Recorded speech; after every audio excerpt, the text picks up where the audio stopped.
మనకి కొత్తగా పెళ్ళైన తర్వాత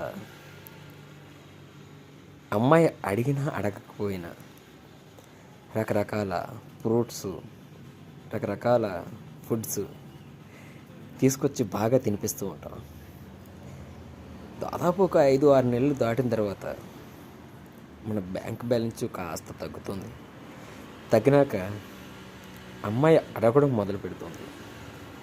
సో అప్పుడు కాస్త ఆలోచిస్తూ ఉంటాం, రే తేవాలా వద్దా అని.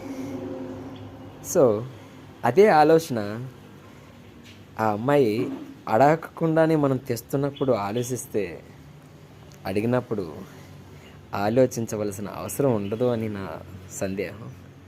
సో మీరైతే ఏమనుకుంటారో కిందని కామెంట్ రూపంలో అయితే కామెంట్ చేయండి, నేనైతే తెలుసుకుంటాను. అలాగే కొత్తగా మ్యారేజ్ చేసుకున్న వారికి కూడా అంతో ఎంతో ఉపయోగపడుతుంది.